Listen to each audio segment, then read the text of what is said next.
Доброе утро, дорогие мои. Я в черном, потому что нужно будет говорить об очередных черных делах Кинешемской епархии. И утро не очень доброе, потому что ночью мне скинули письмо, где попросили почитать очередную мерзость, которую выпустила Кинешемская епархия. Мерзостью оказалось открытое письмо отцу Иоанникию Схиархимандриду, настоятелю Чихачевского прихода. Ну, сейчас он не настоятель, уже забрали у него. И письмо как бы увещевательное от епархии. В общем-то, я ждал, что что-то такое должно появиться. Появиться оно обязано было, потому что там по правилам, значит, до введения до суда и введения человека к лишению сана нужно такое увещевание. То есть надо его либо вызвать на совет, либо, значит, такое письмо отправить ему. Вы видели, как это делали и с отцом Сергием Романовым. Там было письмо. Кстати, неплохое, честно говоря, письмо. Но в этот раз пошли традиционно. Вместо письма ведро помоев, которое вылилось из взбудораженной и нездоровой головы того, кто это письмо написал. Подписано, что это епархиальный совет, но фамилии не поставлены. И слава богу для этих людей, что не поставлены, потому что это позор будет им на всю жизнь. Письмо из интернета теперь не удалишь. Сейчас скопируют, и где-то оно будет. Но подписанты опозорили себя на всю жизнь и на будущие поколения. Но что можно сказать по нему сразу? Это, во-первых, государственные преступления. Это преступление против Конституции, против законов и против указа президента. В ноябре месяце президент выпустил новый указ о сохранении, ведении, о защите персональных данных граждан Российской Федерации. И в прошлой-то Конституции было защищено. Но эту Конституцию мы с вами специально обсуждали, и в нее включен большой раздел о том, чтобы нас защитить, о том, как наши персональные данные попадают в сеть. И особенно это усилено, поскольку мы на пороге электронных дел по ведению наших персональных дел. И все мы боимся, что они могут вдруг в руках оказаться врагов человечества, можно так сказать. Но епархия Ивановская не знает, что она живет в Российской Федерации, не знает, что отец гражданин Российской Федерации, не знает, что персональные данные выставлять публично нельзя. Нельзя. Еще раз повторяю, это нарушение Конституции, законов РФ и, значит, указов президента. Это преступление. Гражданским кодексом наказывается. Почему мы видим, что это из личного дела, то есть из персонального дела? А прямо в письме написано: например, в вашем личном деле есть жалоба. Есть жалоба. Ну и дальше по тексту жалоба переворачивается так, как, значит, некого гражданина. И это еще одно нарушение. Уже нарушение ведения персонального дела. По порядку ведения персонального дела в него могут поступать данные, только лично полученные от гражданина. Если данные получаются от третьего лица, то они с гражданином обсуждаются, они исследуются, должно быть его объяснение, почему, значит, это вот так, этих личных данных, и с его согласия помещены в это личное дело. Вы скажете: ну что ты, батюшка, церковь же отделена от государства. Ничего подобного. Возьмите устав Русской Православной Церкви, и там в самом начале прямо сказано, что церковь обязуется соблюдать все законы Российской Федерации и законы тех территорий, на которых она находится. Все, включая Конституцию и ведение законов ведения персональных данных. Поэтому поздравляю вас, епархиальные служители, с государственным преступлением, с преступлением против государственных законов. Но что дальше? Я это проходил. На меня точно так же вылили такие помои, взяв из личного дела некоторые факты, перевернув их совершенно, прокомментировав по-своему, как им хочется, и выложили тоже тогда на сайте. Я обратился в суд, причем меня обвиняют, что я там на епископа обратился в суд, или, значит, не обращался я на епископа в суд, я обратился в суд на епархию, поскольку обратиться на епископа в суд священнику нельзя. Он сразу может быть подвержен лишению сана всего это. И это тоже записано в уставе Русской Православной Церкви, и это тоже нарушение Конституции Российской Федерации. Очень долго об этом говорят. Об этом говорил и за права священников боролся отец Павел Адельгейм. Но мы знаем, где отец Павел, а ВОС и ныне там. То есть священники не могут сейчас о нарушениях прав их семьи и их детей обращаться в государственный суд.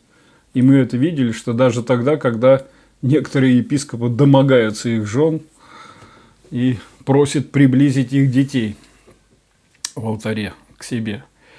Поэтому, обратившись в суд, я, естественно, получил очередную, что вот он обратился в суд, но епархия очень интересно поступила.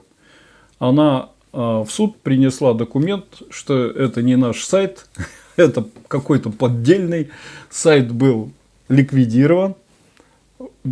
Потом создан такой же, практически такой же новый. А тот сайт, если у меня есть скриншоты этого сайта, он немножечко отличался. Они написали, что мы к тому сайту не имеем никакого отношения, где это письмо, где эти данные у нас вот, и у нас там нет этих такого. Поэтому ходит в интернете на меня эти данные о том, что я то в таком-то году делал, то в таком-то году делал из личного моего дела. Но епархия сказала, это не мы, это кто-то другой. Кто другой залез в личное дело в епархии, пояснить суду тоже не захотели, мы не знаем. Это было в предыдущем, как говорится, у предыдущего архиепископа. Так вот, мы обсудили законодательную часть о том, что, совершив государственные преступления, мне кажется, они еще и совершают преступления против личности схиархимандрита. И это видно, что направлено опять на то же, что я вам и говорил. На уничтожение, просто на уничтожение. Вы сами можете убедиться, когда в самом начале практически прочитаете такую фразу. Неужели вы возьмете их с собой в могилу? Ведь вам уже 78 лет. 78 лет.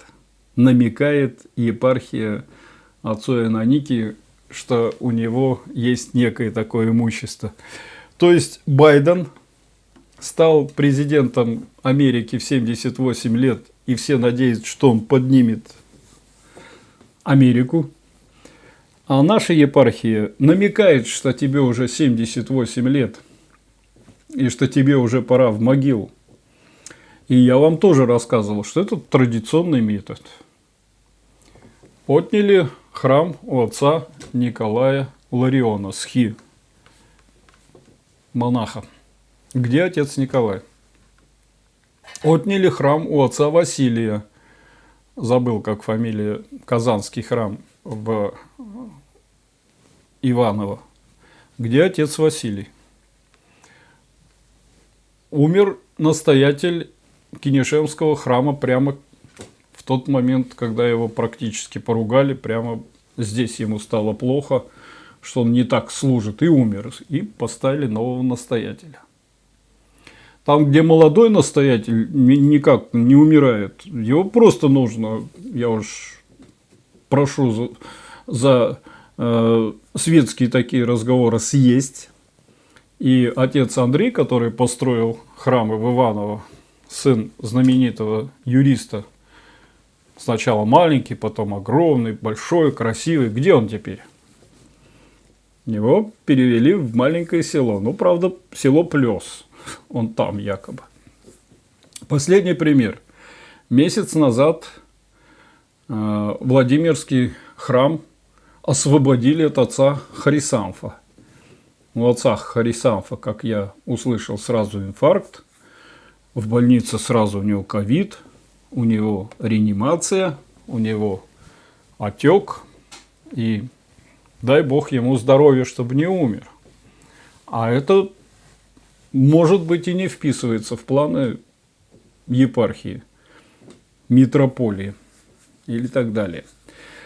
Поэтому традиция, это уже традиция. Мы намекнем тебе, а уж ты там как хочешь. 78 лет тебе уже. Лишковато как-то, на наш взгляд. Поэтому это преступление против личности. То есть, вот таким образом намек личности, что тебе уже здесь нечего делать, на мой взгляд, это преступление. Дальше конкретно по каким-то фактам. Ну, они все те же. То есть, они не написали: вы провели 15 тысяч служб с 1987 года. Это лишку. Никто из нас столько служб не проводит.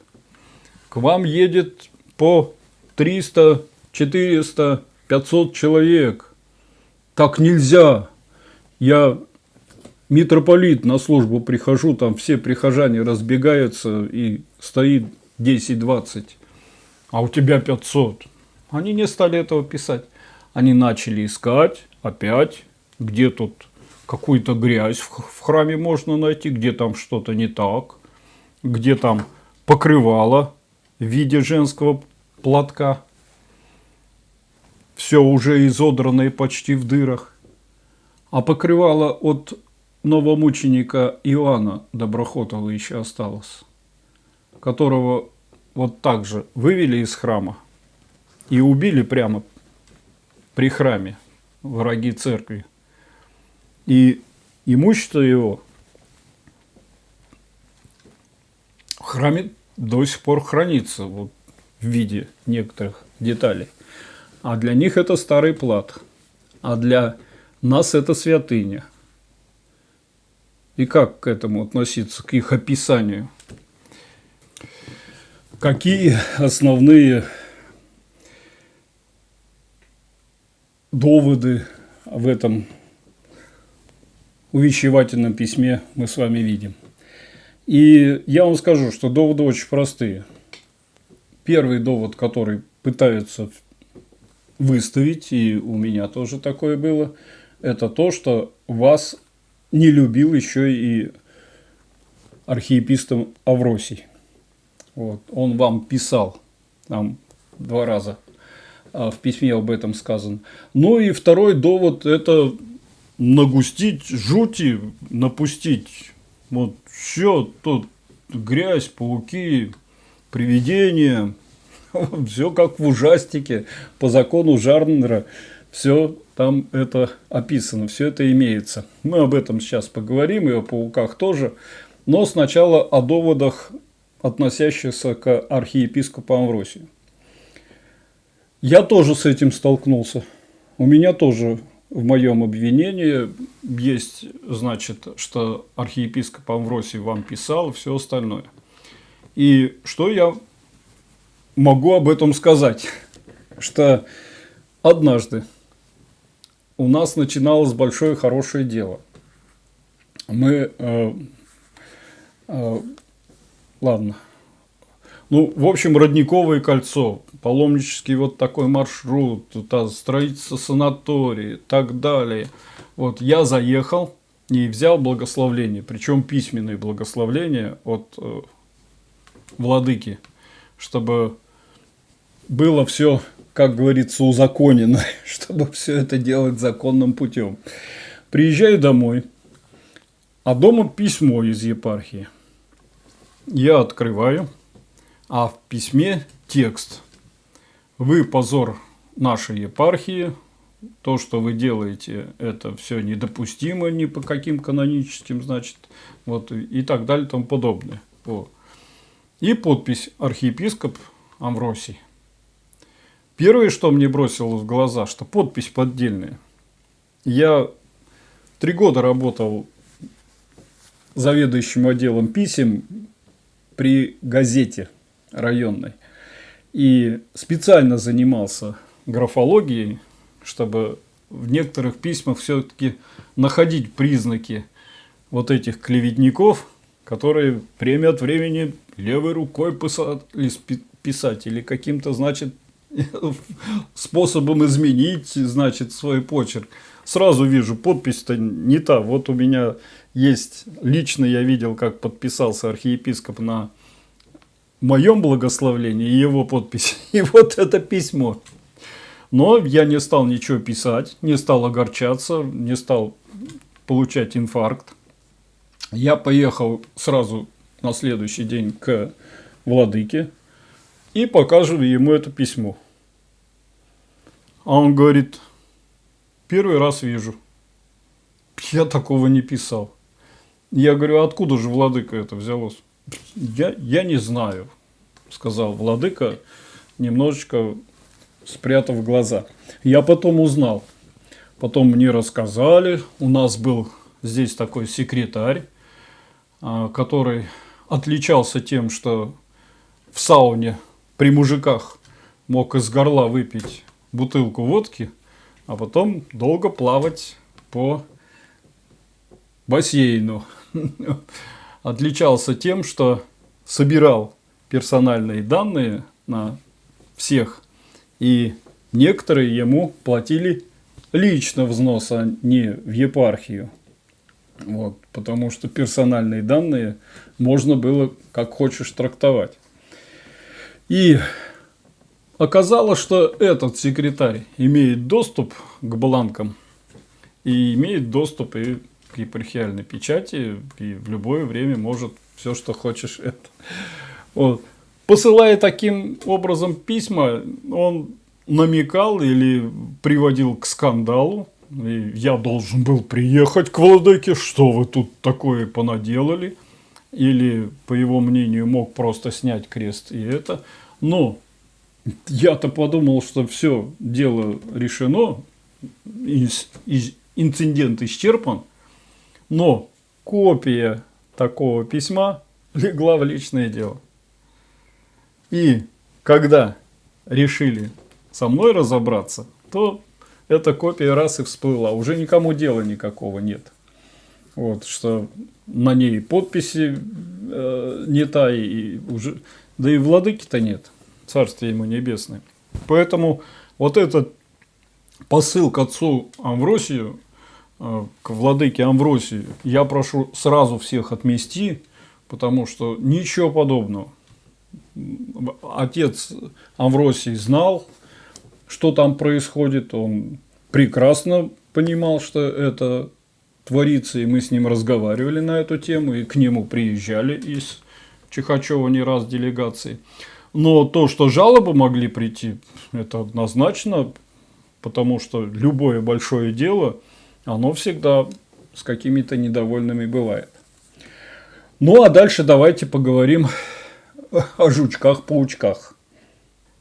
Ну и самое замечательное там это то, что мы открыли дарохранительницу, кто мы, как это зафиксировано в акте, как это посчитано. Вот, и из нее выскочила 5 маленьких паучков разбежалось. Вот так как-то. Слушайте, ну это вот вообще вот для обывателя настоящий бред, и почему-то они все паучков ищут везде. Вот паутинка, вот паучок. Такое впечатление, что подобное к подобному тянется. Но любой знающий паучка знает, что, во-первых, дарохранительниц — это практически герметичный сосуд, и туда паучку залезть невозможно. Если это речь о самом ковчежце дара, конечно, тут большое бывает такая. И тут могут быть какие-то насекомые вдруг в этот момент собраться, когда подошли мухи сесть, например. Но они же пишут и из дарохранительницы. Так вот, я вам уж скажу, епархиальные члены совета, паучки не могут залезть в дарохранительницу, она практически герметичная, в нескольких, значит, находится сосудах. Во-вторых, паучки не живут вместе. Паучки в банке — это как раз речь о том, что они всегда съедают.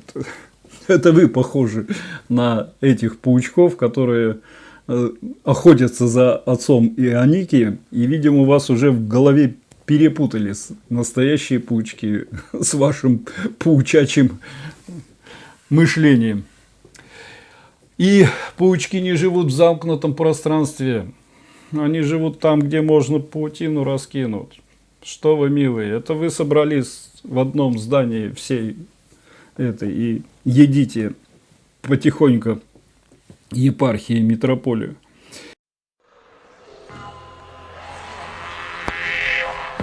Детям грубым, непослушным место лишь в чулане душном. По заслугам получают те, кто ссорятся, кричат. Коль глупы, как пробки дети, Их затягивают в сети. Там и жизнь они кончают, им не вырваться назад. получаем. Получайте лучше ваших, получайте. Поэтому всем, кто прочитает это письмо, а, наверное, прочитает достаточно много, я порекомендую просто не повредиться. Потому что вот это пример, как могут вас повредить, как могут заставить стоять на стороне зла, перевернув все с ног на голову. Ну и еще раз повторяю, епархиальному совету этот позор на вас будет всегда. Это позор. Нам что? А нам открыли полную дорогу опять обратиться к президенту, потому что это письмо нарушает законодательство Российской Федерации, нарушает его указ о сохранении персональных данных. И еще раз попросить его защитить отца Ионикия, поскольку мы видим, что в информационном пространстве идет на него, продолжается вся эта грязь, ну, в том числе и вот в таком виде. А епархиальным работникам посоветую: учитесь увещевательные письма писать. Потому что, когда вы пытаетесь с помоями человека облить, это не способ увещевания. Не способ увещевания. Вот, это способ самоуничижения с вашей стороны. То есть, вот мозги епископа или митрополита, они устроены как мозги склочной бабы, которая собирает всякие слухи, сведения и, переворачивая их, значит, у себя внутри, выдает населению. Не должен так мыслить ни епископ, ни митрополит, ну и тем более не совет епархии. Так что, дорогие друзья, поздравить не с чем. Они ведут дело своим путем, уже все намечено. Я думаю, что 100% у них решено, что батюшку и лишат сана, и схимадрида от него заберут. И все это для того, чтобы вот то, что вокруг, видите, здесь в этом письме, они уже все посчитали. Сколько у нее гектар земли, что у нее там сельское хозяйство и так далее, и тому подобное. Что никакого там монастыря нет, хотя то, что монастыря нет, это не его проблема. Он подал заявку о том, чтобы монастырь был, а они не утверждали, потому что если будет монастырь, у него будет другое управление, и монастыри все уже под патриархом, у них давно уже губа раскатана на это имущество. И я думаю, что они так и надеются, что потихонечку оно, сейчас доведут, он умрет, у него наследников никаких нет, куда это все денется? Перейдет это все в государственные руки или уголовным делом все это заберут государству, а государство попросит все это управлять епархией. И все. И все равно это все им достанется. Так что печальные дела у нас. И утро наше не совсем радостное. Но с нами Бог. Но с нами Бог. И мы точно победим. Помоги вам всем, Господь. Аминь.